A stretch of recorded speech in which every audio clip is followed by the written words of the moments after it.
Buongiorno a tutti. Alors aujourd'hui, présentation un peu particulière. Je vais vous expliquer pourquoi. J'ai décidé de vous proposer deux formats. Un format type long, comme ce que je vous présente ces dernières semaines, avec toutes les opérations que je réalise sur le remontage de cette Mini, et une version, je qualifierais de courte, pour pas dire short, qui se veut, enfin en tout cas je vais essayer, qui se veut plus divertissante. Voilà, en fait je me rends compte pour la première fois depuis que j'ai lancé ce projet, je perds des abonnés. Voilà, donc il faut se rendre à l'évidence. Si je perds des abonnés, c'est que mon contenu intéresse moins. Alors, je sais, notamment parmi vous, je sais qu'il y a aussi des gens qui sont passionnés de mécanique, qui suivent ça avec grand intérêt, mais il y a aussi beaucoup de néophytes. Et il faut avouer que les vidéos en ce moment elles sont longues parce que j'ai une multitude de petites opérations à réaliser et que je ne veux pas passer outre dans mes vidéos. Le souci c'est que trop de techniques, malheureusement pour des gens qui ne sont pas passionnés, c'est pas palpitant du tout. Donc je comprends qu'ils se désabonnent tout simplement. Donc je vais revenir à un format plus court, mais en même temps, comme je sais que j'ai aussi de la demande sur les formats longs, je vais vous proposer les deux, tout simplement. Voilà, ça va me demander encore un petit peu plus de travail, mais bon, ça, le travail ne me fait pas peur, c'est pas un souci. Cette semaine, on avance pas mal. Les choses, j'allais dire les choses sérieuses, elles le sont depuis 5 mois maintenant, mais je vais m'atteler en fait, je vous en dis pas plus. Je vous en dis pas plus. Je vous laisse découvrir la vidéo, que ce soit en version courte ou en version longue.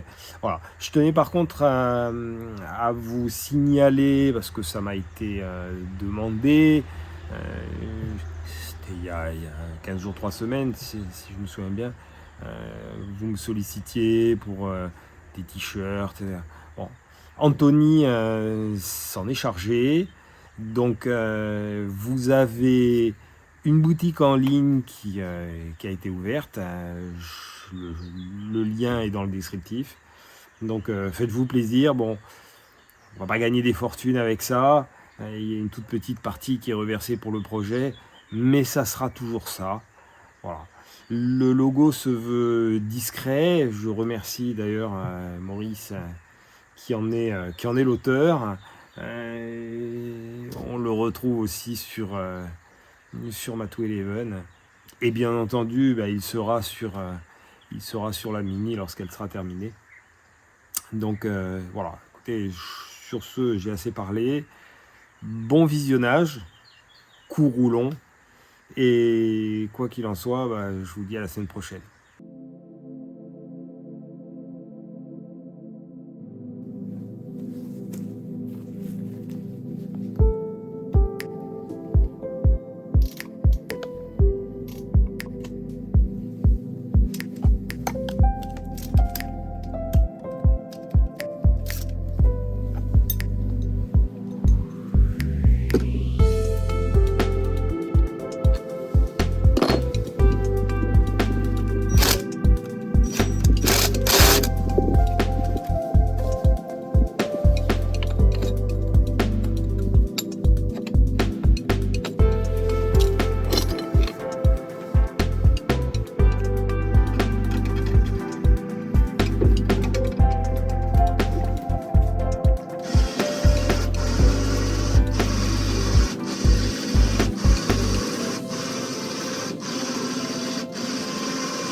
La petite satisfaction du jour, je vais enfin pouvoir installer ma jauge d'essence remise en état il y a 5 mois, au tout début du projet. Je vais enfin pouvoir l'installer dans son réservoir.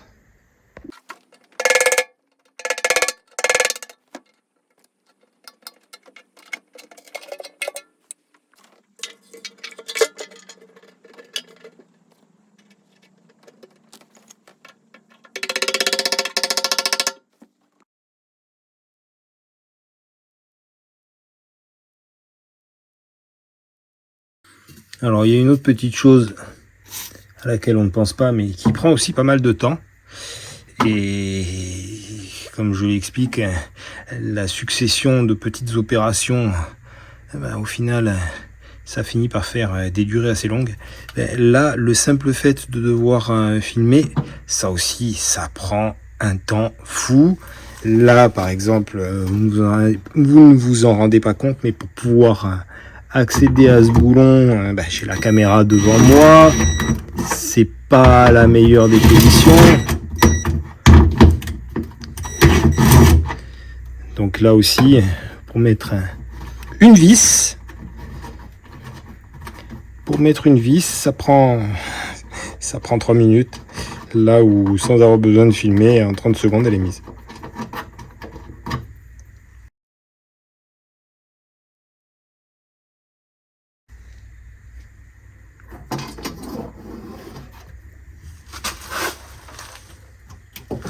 On va essayer de ne pas faire tomber la caméra.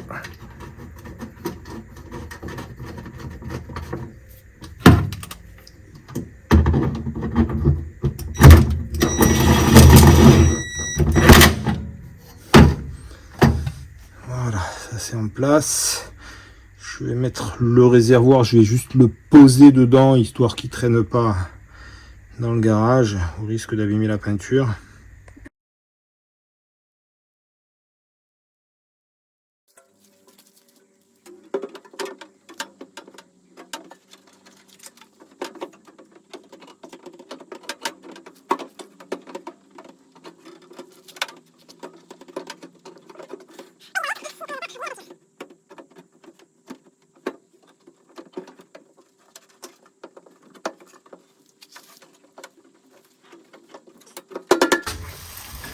On va le laisser comme ça ira.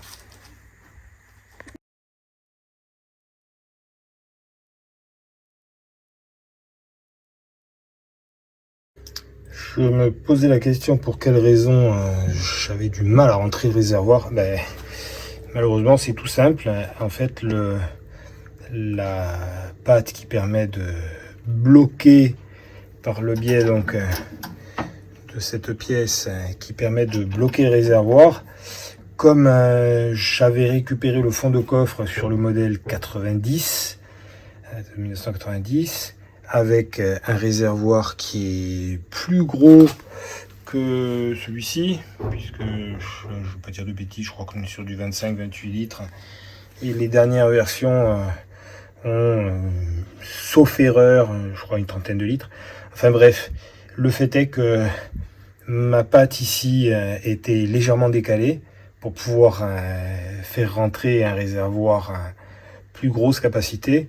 Et malheureusement, le mien non seulement ne rentrait pas, mais en plus, par rapport à la caisse ici, il y avait un gros décalage. Donc j'ai été obligé de découper ma pâte, d'en refabriquer une, de ressouder. Bon, là, j'ai remis du Blackson. Je vais attendre que ça sèche, un coup de peinture, et à ce moment-là, je pourrai remettre le réservoir, et j'espère sans souci.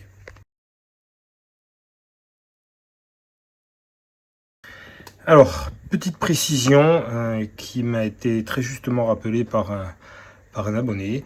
Ne pas oublier lorsqu'on travaille sur le réservoir et qu'on le remplit de résine, comme c'est mon cas, pour isoler et pour protéger le métal, la partie intérieure du réservoir, ne pas oublier de déboucher la prise à l'air du réservoir. Pourquoi? Pour une raison toute simple, c'est que si vous oubliez de la déboucher et que vous faites fonctionner votre réservoir, vous prenez le risque qu'il se mette soit en surpression, soit en dépression. Alors, en surpression dès que la voiture va être stockée dans un endroit chaud, parce que qu'est-ce qui va se passer? À l'intérieur, l'essence va commencer à monter en température, elle va se dilater, et la pression dans la partie où il y a de l'air, la pression va augmenter, ce qui peut toujours occasionner des risques. Voilà. Et en dépression, alors c'est plus embêtant pour le fonctionnement du moteur, parce que au fur et à mesure que vous allez consommer de l'essence, donc le niveau d'essence va diminuer, et immanquablement le volume d'essence qui est consommé doit être remplacé par un volume d'air équivalent. Si la mise à l'air ici est bouchée, qu'est-ce qui se passe? Le réservoir se met en dépression. Alors comme il est en acier, il va pas se rétracter, il va pas bouger, mais par contre, au bout d'un moment, l'essence va arrêter de sortir. Donc vous allez vous retrouver bêtement en panne, alors que ce serait réglé si la mise à l'air ici n'était pas bouchée. Et à ce moment-là, au fur et à mesure que vous consommez de l'essence, l'air, le volume d'air équivalent passe par ce trou. Voilà, donc c'était le petit conseil du jour, n'oubliez pas la dépression. Donc voilà, c'était le petit conseil du jour, n'oubliez pas de déboucher votre mise à l'air de réservoir.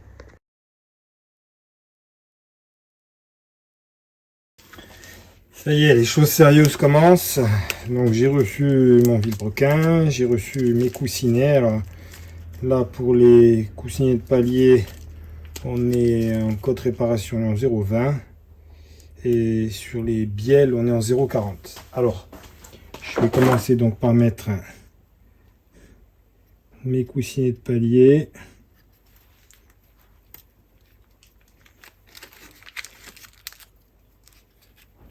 Alors pour ceux qui n'ont jamais fait, ici il y a une petite excroissance qui vient se mettre dans son logement ici. Rien de bien compliqué.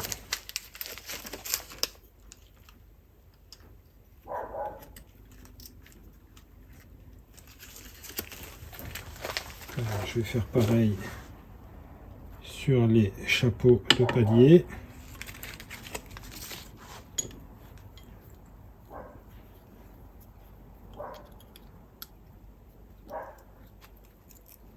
Et quand on les remonte, cette partie-là doit être en face de celle-ci.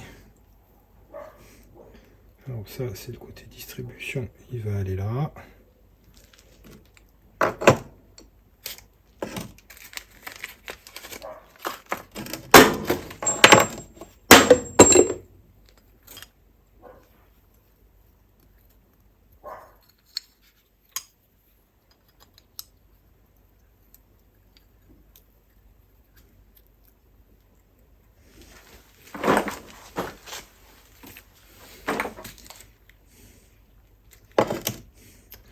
Alors, le palier central, je ne vais pas l'installer pour une raison toute simple, c'est que je vais installer un renfort de palier central.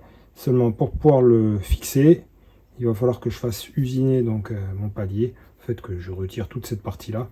Alors, ça c'est un gros renfort, d'ailleurs si vous vous souvenez, le vilebrequin était marqué sur ce palier là et pas sur les deux autres, donc c'est un point de fragilité. Après ce sont des vieilles générations de moteurs avec 3 paliers seulement, alors que sur les 4 cylindres actuels on en a 5.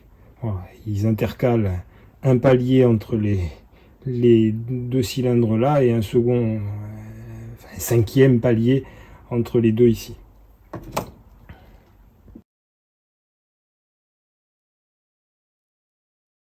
Je vais en terminer avec le circuit de freinage. Et là, j'ai besoin de tuyaux. J'allais encore dire que c'était des durites. Donc j'ai besoin de tuyaux pour pouvoir raccorder mon servo-frein, sachant que d'origine je n'en avais pas. Alors ils fournissent dans le kit, ils fournissent des tuyaux neufs, mais je dois avouer que si je peux faire de la récupération, là c'est tout ce que j'ai récupéré depuis des années en en tuyau de freinage, c'est que pour de l'Austin. Et ça nous permet entre autres de voir les différentes...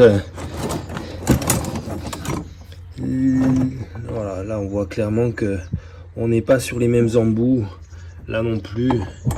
Et c'est ce qui pose souvent problème. Voilà, donc je vais trouver les bons tuyaux et je vais les installer.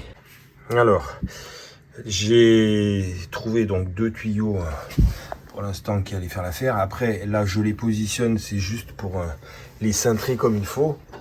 J'utilise toujours mon petit appareil là qui est bien pratique.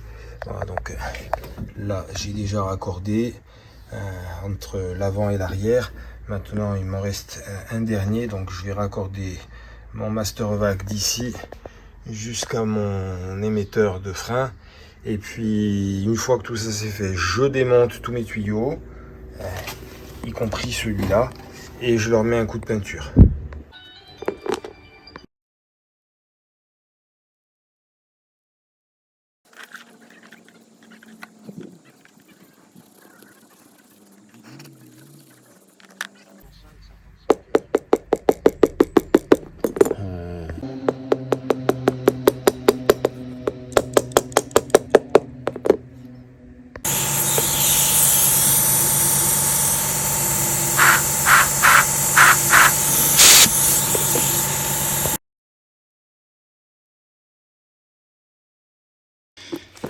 Alors les 2 premiers tuyaux ont été faciles à déboucher.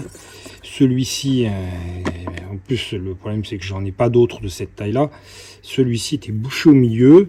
Ça fait plus d'1 heure que je bataille avec un morceau de câble d'accélérateur, sauf que à force il finit par s'effilocher. Et j'ai fini par trouver un système D. J'ai sacrifié une tirette de chauffage. Voilà, là il y a des tirettes de chauffage. Alors là c'est du câble. Par contre, celle que j'ai sacrifiée, c'est un morceau rigide. Voilà, donc je l'ai simplement mis sur ma perceuse, enfin, sur ma visseuse dévisseuse. Je l'ai inséré dedans. Hop.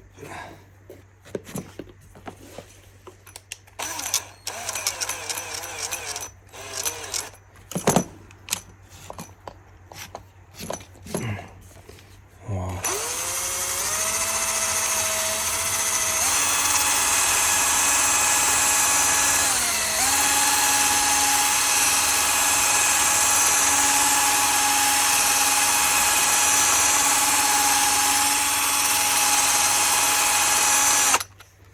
Bon, en même temps, l'avantage, c'est qu'en tournant comme ça me décolle bien toutes les impuretés, tout ce qui était bloqué dedans. Voilà, donc là, je vais pouvoir lui redonner à nouveau sa forme, parce que bien entendu, je pensais y arriver facilement, donc j'avais déjà donné la forme à ce tuyau, et pas à cette durite. Donc voilà, je vais donner un coup de soufflette pour bien tout sortir toutes les impuretés, et je lui redonne sa forme avant peinture.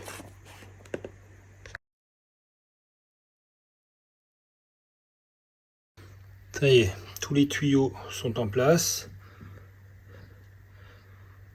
Donc là, je les démonte, je les peins, je les remonte bien entendu, et je mets le circuit, enfin en pression. Je purge le circuit de frein. Il ne restera plus que à relier la dépression du Mastervac quand le moteur sera en place.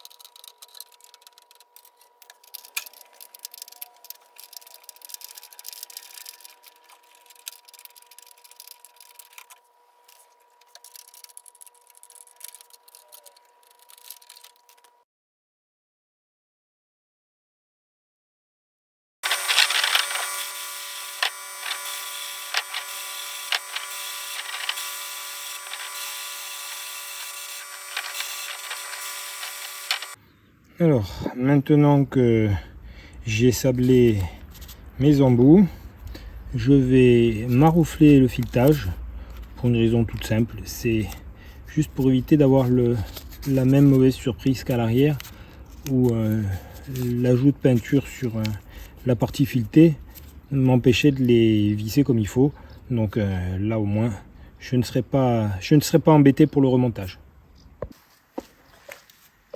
Alors la difficulté pour peindre des tuyaux, surtout quand ils sont accidentés comme ça va être d'arriver à passer sur toute la surface. Alors il y a beaucoup de déchets malheureusement, de poussière de peinture qui vont se disperser dans l'atmosphère. Donc là, j'ai essayé de les maintenir à peu près rigides pour que ça ne se balade pas et le plus concentrés les uns à côté des autres pour essayer de ne pas perdre trop de peinture. Voilà, donc une fois que c'est peint, j'attends que ça sèche et je remonte sur la voiture.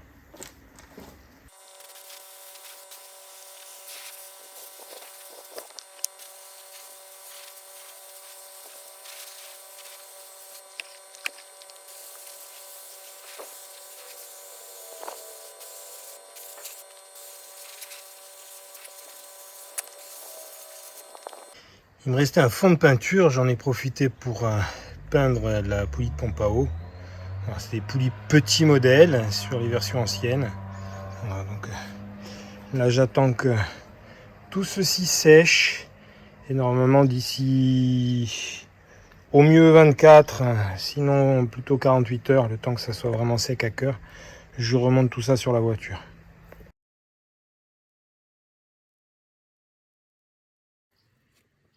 Brava mamie Gilles, allez, tira bio forte, à peine aiguille.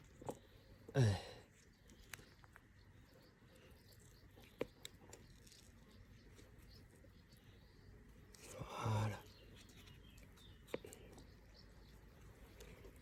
Allez, continuez.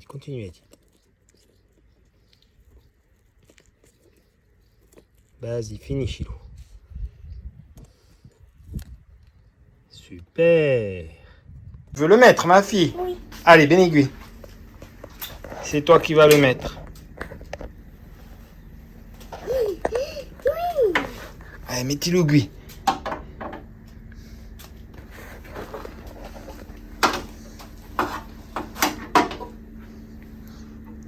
Il faut pas réparer.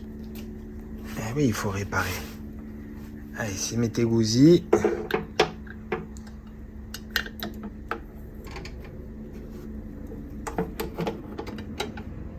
Voilà. Et cela, il faut une autre pied. Il te faut une autre clé. Oui. Elle est trop difficile, celle-là. Oui. Parce Ah. que je peux pas réparer. Et avec celle-là, on va y arriver. Oui. Allez, essaye. Allez, mettez l'aiguille. Voilà. Et quoi? Super.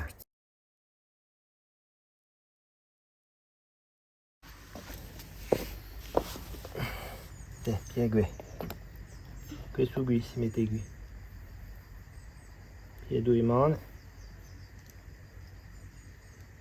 Allez, fai girare. Voilà. Super. On donne les clés. On prend une clé. On prend les clés. Voilà. On les veut retirer. On les yeux.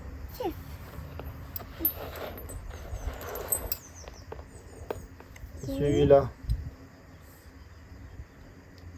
Il est où l'écrou? Et où est gros? Tu me mets l'écrou, Annalie. Tiens, Piagué. Prends les deux mains. Il est trop gros celui-là. Oh. Tiens. Piagué. Allez, tu la chouva. Allez, fais... Non, l'autre sens. L'autre sens. Voilà. T'en as peine? T'en as peine? Il tient bien là? Oui. T'es sûr? Alors mettez l'oubli. Allez, on entre.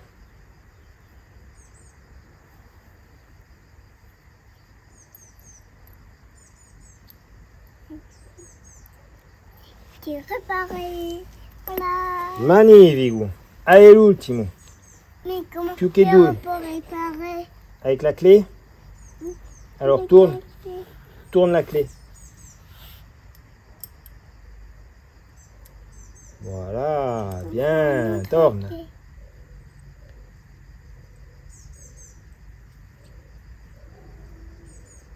Magnifico.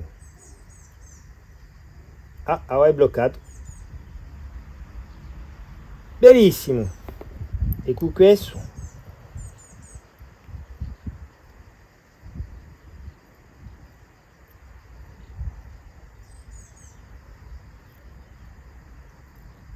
Sia più forte.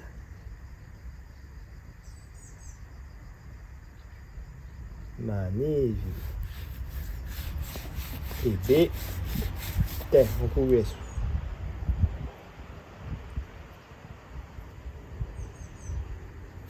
C'est trop facile. C'est trop facile. Ah là là là là. C'est un peu pareil.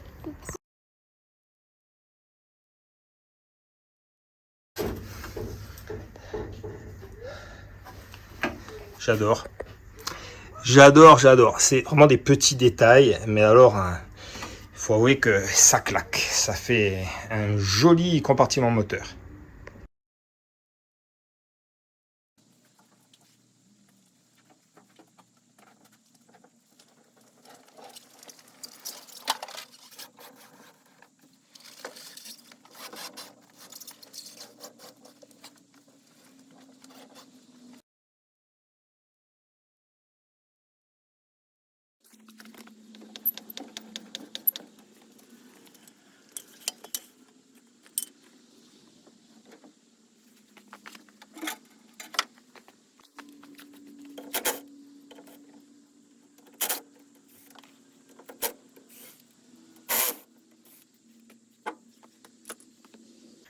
Alors comme vous avez pu le voir, j'inaugure ce matin mon nouveau revêtement. Voilà, j'ai récupéré sur un chantier, tout allait être jeté.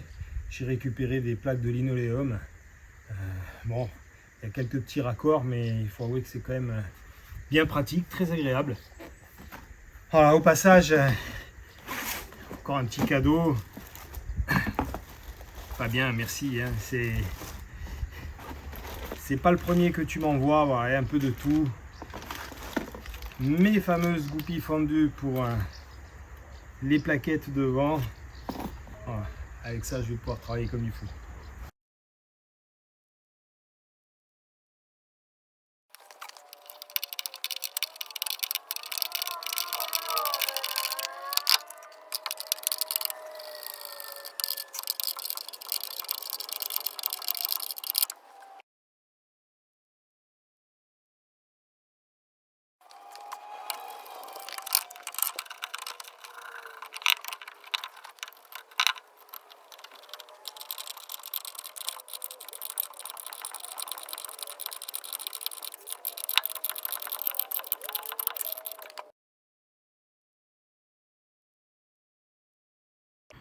Non, dans la série des soucis, le tuyau qui relie donc le demi-train arrière droit au répartiteur de freinage est malheureusement trop court. Il manque pas grand chose, hein, il manque 1 cm. Donc du coup j'ai récupéré un bout que j'ai coupé. Je vais battre le collet et puis je vais remonter ça.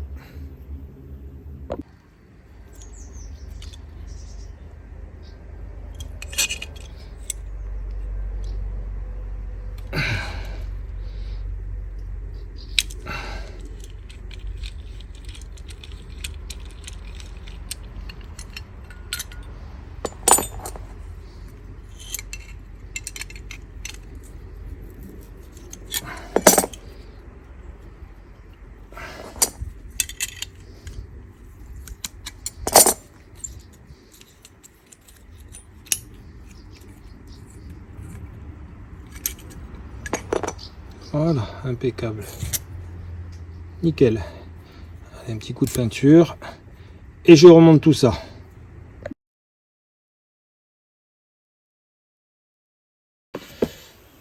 Alors, je vais m'occuper du pont.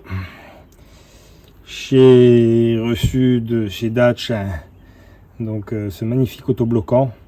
Bon, c'est un autobloquant qui vient de chez Med, fourni par Datch, vous l'avez bien compris. Alors, je présume que c'est un autobloquant type Torsen.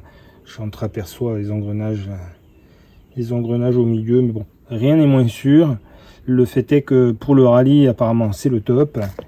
Et ils viennent également de m'envoyer donc le différentiel. Alors je pars sur un 407 d'origine sur le 1275 GT ou sur les Cooper S, il y avait un pont en 344, ce qui est beaucoup trop long pour du rallye. Avec ce pont un peu plus court, ça va nous permettre de pallier notre manque de puissance et avoir malgré tout une voiture qui répond bien.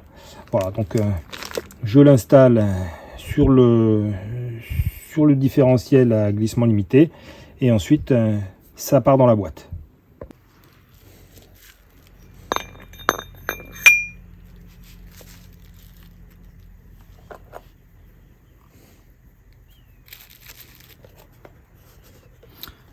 Un petit peu de Loctite, 1 mètre de la 270. Au moins, on sera tranquille.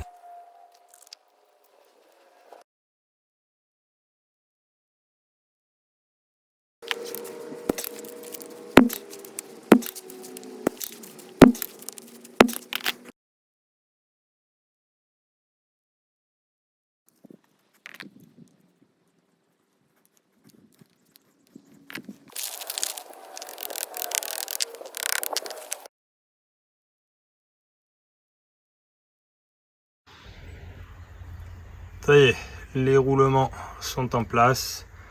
Je vais pouvoir réintégrer le pont dans la boîte.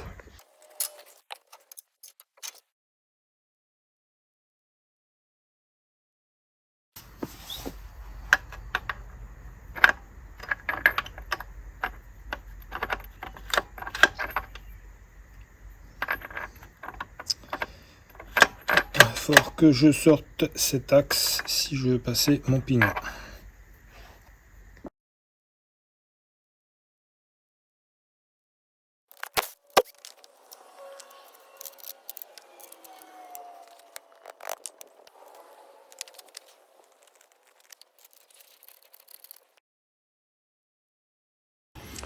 Ça y est, j'ai serré mon boulon.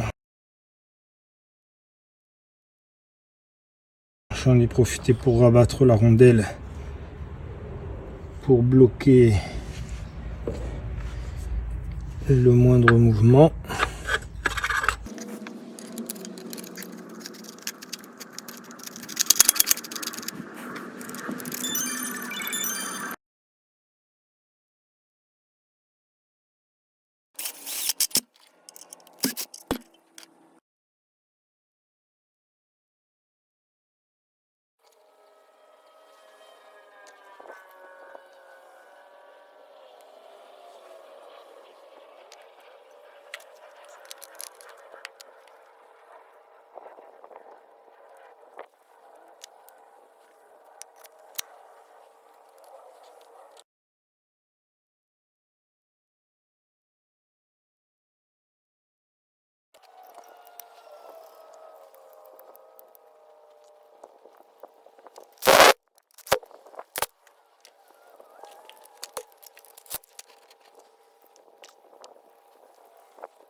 Voilà. Alors pour en finir avec le freinage et l'embrayage, il va falloir voilà que Je passe les axes ici. Alors il n'y a pas beaucoup de place. Et puis j'en profiterai pour terminer de fixer le pédalier. Voilà, pour pouvoir faire la purge.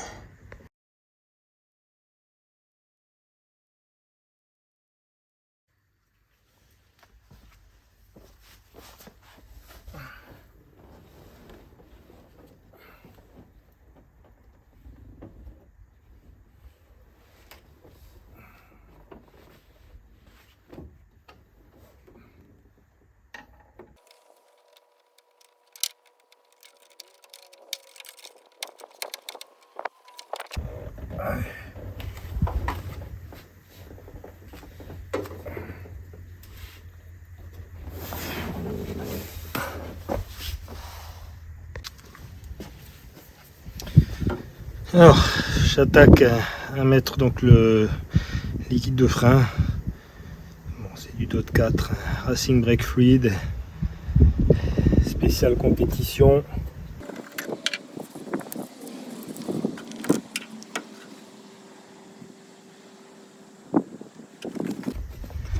Un petit peu débordé, c'est pas dramatique. Par contre, quand le liquide de frein touche la peinture, un conseil, passer de suite, rincez-le de suite à l'eau. C'est le meilleur moyen d'éviter que le liquide finisse par bouffer la peinture, hein, littéralement.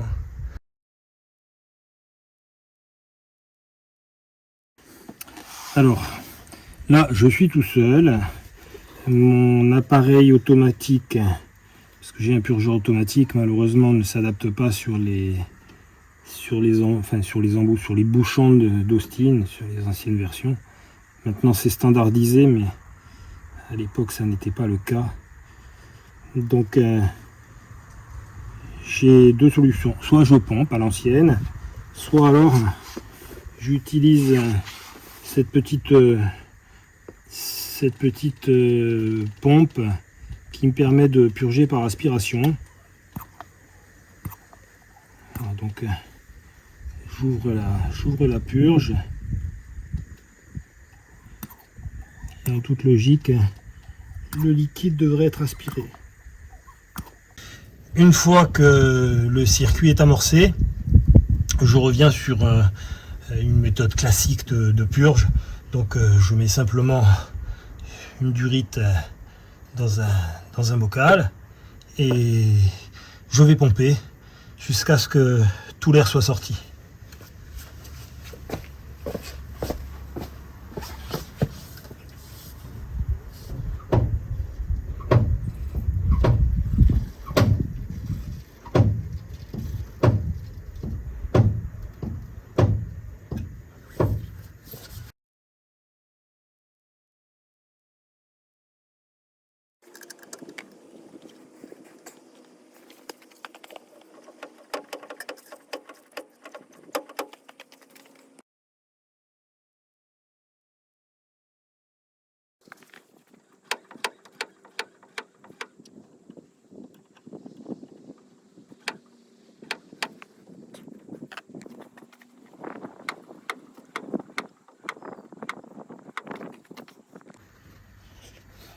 Alors important, n'oubliez pas au fur et à mesure que vous purgez de remettre du liquide dans le bocal, sans quoi vous allez absorber de l'air et il faudra tout recommencer.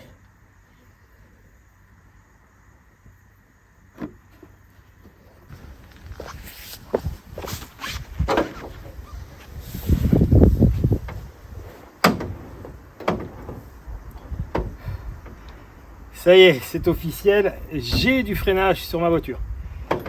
Ah, on voit clairement, hein, la pédale est dure. Bon, j'ai pas d'assistance, mais ça ne change rien. Donc, bon, je touche pas à la pédale d'embrayage par contre, puisque elle n'est pas reliée. On va éviter d'en mettre de partout. Voilà, donc très satisfait, une belle étape de franchie encore. Il n'est pas impossible que je refasse une purge de contrôle, mais vraiment de contrôle. Il reste parfois des micro-bulles, le temps qu'elles se remettent tout ensemble pour faire des bulles un petit peu plus grosses. Et à ce moment-là, je l'évacuerai par une nouvelle purge. Enfin, en tout cas, là, la pédale est dure, c'est l'essentiel. Je peux continuer la boîte.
Alors une petite partie un petit peu technique, assez spécifique des Austin. Alors là, le carter ici n'est pas serré à fond, hein. Je l'ai juste positionné de manière à ce que le différentiel puisse reposer sur le flasque inférieur qui lui est déjà boulonné, serré avec le joint. Sur celui-ci, je n'ai pas encore mis le joint. Je vais contrôler. Alors j'ai mis des cales d'épaisseur entre le roulement et mon flasque. Et en fait, je vais contrôler que j'ai bien. Donc là, j'ai pris une cale de 0,20. Je doute qu'on voit grand chose. Hop. Bon, a priori, on voit pas. Donc c'est une cale de 0,20. Et je vais contrôler qu'elle passe. Ça passe bien.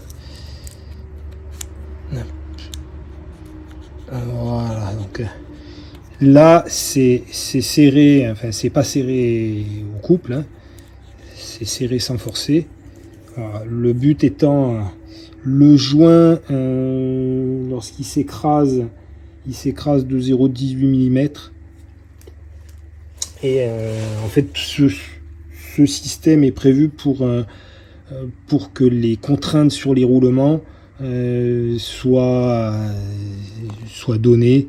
C'est-à-dire que j'ai plus les valeurs en tête, mais en gros de mémoire, s'il y a un serrage excessif, ça risque d'endommager les roulements. Et si bien entendu il y a trop de jeu, à l'inverse, ça va aussi les endommager, mais tout ça risque de bouger et de finir par user l'ensemble du carter prématurément. Voilà. Donc là, bon, je peux faire un essai, voir si la cale supérieure qui est alors j'ai une 0,25. 0,25 ça passe pas, c'est clair. Bon, donc a priori 0,20 on est bon. Donc là, je vais le redémonter, je remets mon joint et cette fois-ci je le serre définitivement.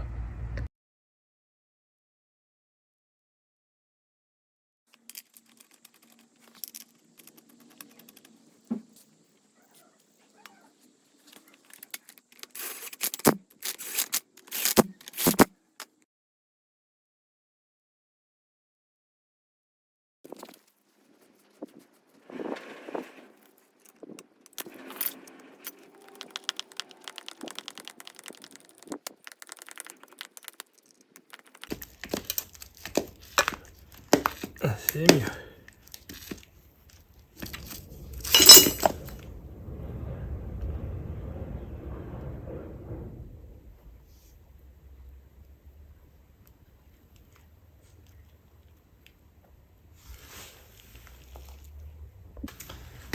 Allez, on va tester.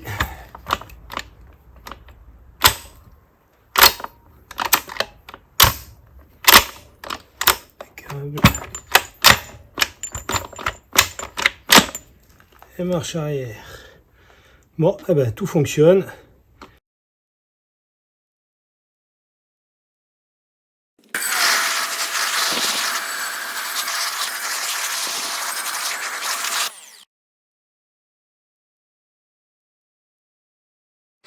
Quand je dis qu'il faut tout gérer en même temps, bon ça y est, là j'ai repeint le petit coin pour maintenir le réservoir.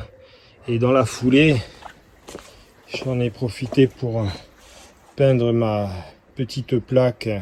Ça c'était la plaque toute rouillée qui va, si vous vous souvenez, elle va ici. Voilà, donc elle va retrouver sa place une fois sèche.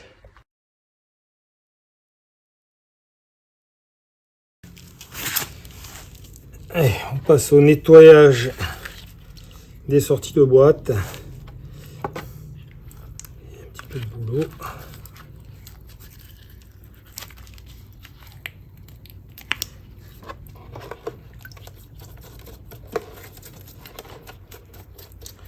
Alors je pourrais les mettre dans la cuve à ultrasons, sauf que pour si peu de pièces, ça va plus vite de le faire comme ça.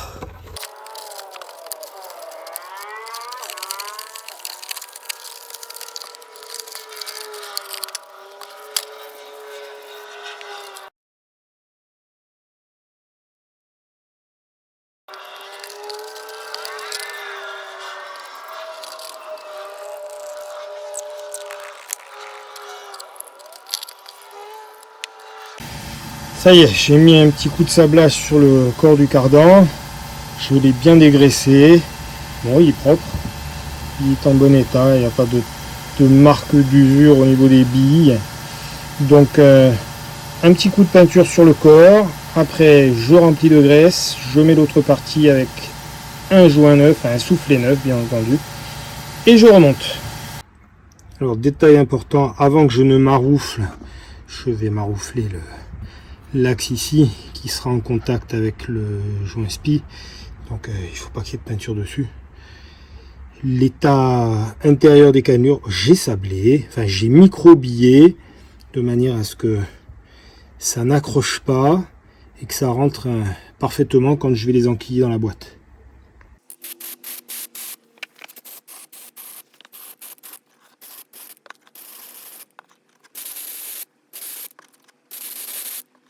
Alors ces soufflets de cardan ont la particularité d'être fixés de l'intérieur. Donc là j'ai mis un petit coup de scie à métaux pour pouvoir sortir mon soufflet. Bon, qui soit dit en passant est encore en bon état. Il n'est pas percé. Après, pour ce que ça coûte, je préfère repartir sur du neuf. Mais bon, je vais quand même les mettre de côté. Ça peut toujours dépanner. Je dis bien, ça peut dépanner. Un jour en catastrophe, on a besoin d'en changer. Un dimanche, on n'en a plus. Donc, je les mets de côté.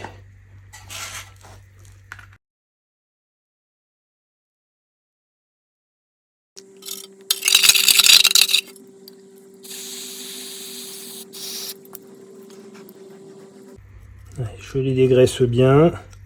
Et une fois qu'ils seront complètement dégraissés, je remonte avec de la graisse neuve.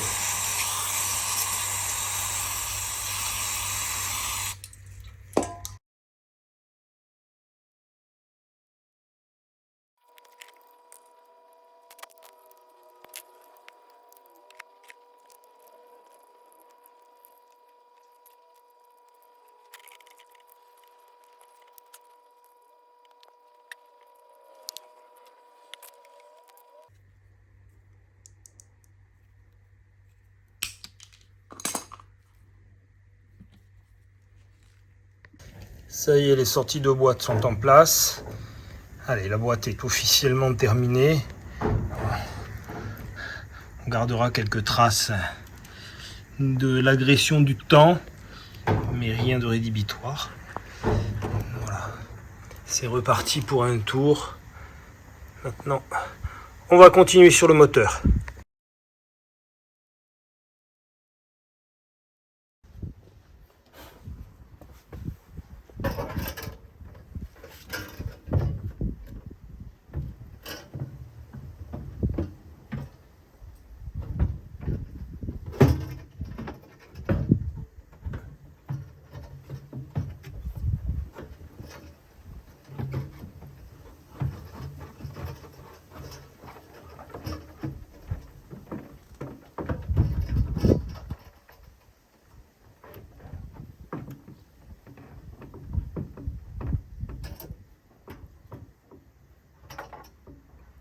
Impec.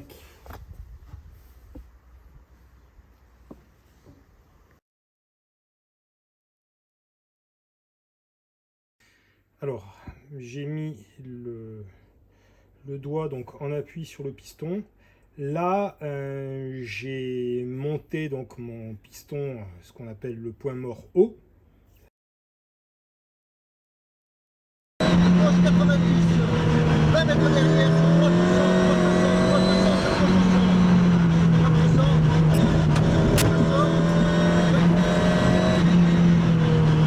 90, 90, ouais, c'est ça.